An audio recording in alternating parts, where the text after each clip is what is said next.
আসসালামু আলাইকুম। আসলে কি জানেন? জীবনে সুন্দরভাবে চলতে গেলে মানুষের প্রয়োজন আছে। প্রত্যেকটা মানুষের প্রয়োজন আছে। কাছের মানুষ, প্রিয়জন, পরিজন সবাইকে দরকার। শুধু প্রিয়জন থাকবে, পরিজনরা দূরে থাকবে, তাদেরকে লাগবে না এইরকম না আসলে। চলতে গেলে সবাইকে দরকার আছে। কিন্তু এর মধ্য থেকেও ২ জন মানুষের কাছ থেকে যতটা সম্ভব দূরত্ব বজায় রাখাই ভালো। ২ ধরনের মানুষের কাছ থেকে। ব্যস্ত মানুষ, আরেক হলো স্বার্থপর মানুষ। এই ২ ধরনের মানুষের কাছ থেকে আসলে দূরে থাকা ভালো কেন আমি বলি। ব্যস্ত মানুষ যারা তাদের দেখবেন যে তাদের প্রয়োজন মতো আপনার সাথে কথা বলবে। আপনার যদি প্রয়োজন পড়ে তখন তারা কি করবে? ব্যস্ততা দেখাবে। তারা কথা বলবে না আপনার সাথে। বিভিন্ন অজুহাত দেখাবে। আমি এখন ব্যস্ত আছি, পরে কথা বলবো, পরে একসময় আমার তো অনেক কাজ।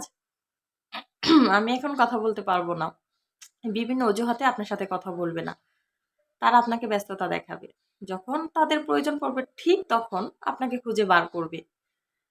তার প্রয়োজন মতো আপনার সাথে কথা বলবে। তখন আপনি ব্যস্ত থাকেন বা না থাকেন তাতে তাদের কিছু আসে যায় না। কিন্তু তাদের প্রয়োজনে তারা আপনাকে ঠিকই খুঁজে বার করবে। এই হলো ব্যস্ত দেখানো মানুষের স্বভাব। ঠিক একইভাবে স্বার্থপর মানুষগুলোও এরকম। স্বার্থপর মানুষগুলা আপনার কোনো খোঁজখবর না নিলেও তাদের যখন স্বার্থে টান দেবে, তাদের যখন প্রয়োজন পড়বে তখন ঠিক আপনাকে খুঁজে বার করবে। আপনাকে ব্যবহার করবে। তার যখন কাজ শেষ হয়ে যাবে তখন দেখবেন ঠিক আবার আপনাকে তার আর মনে নাই। এরকমই হয়। এজন্য আসলে সবার সাথেই চলতে হয়, সবাইকে জীবনে প্রয়োজন হয়। কিন্তু এই ২ ধরনের মানুষকে আমার মনে হয় না প্রয়োজন হয়, ব্যস্ত আর স্বার্থপর মানুষ। এদের কাছ থেকে আসলে দূরত্ব বজায় রাখা ভালো। এরা এক কথায় সুবিধাবাদী লোক। সুবিধার বাইরে এরা একটা কাজও করবে না। সবসময় চাইবে সুবিধা ভোগ করতে। আর আসলে এরা সুবিধা ভোগ করেই থাকে সবসময়। এদের ২ টাই টার্গেট থাকে। এক হলো ব্যস্ততা দেখানো, আরেক হলো স্বার্থপরতা। এদেরকে আপনি কখনোই বুঝিয়ে, শুনিয়ে, গুছিয়ে মানিয়ে নিতে পারবেন না।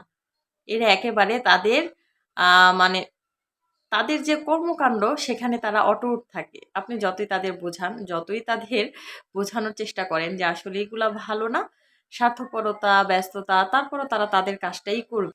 তখন আপনার কি করার? মানে তখন আপনি চাইলেও এদের পরিবর্তন করতে পারবেন না। তখন তাদের পরিবর্তন না করে কোনো উপায় নাই। নিজেকে পরিবর্তন করতে হয়। সমাজে, আশেপাশে, নিজেদের মধ্যে প্রিয়জন বলেন, পরিজন বলেন, সবার মধ্যে কারণ প্রত্যেকটা মানুষের জীবনে কেউ না কেউ একজন এরকম আছে। প্রত্যেকটা মানুষের জীবনে এরকম মানুষ কোনো ফ্যামিলিতে ২-১টা নাই এটা কেউ বলতে পারবে না।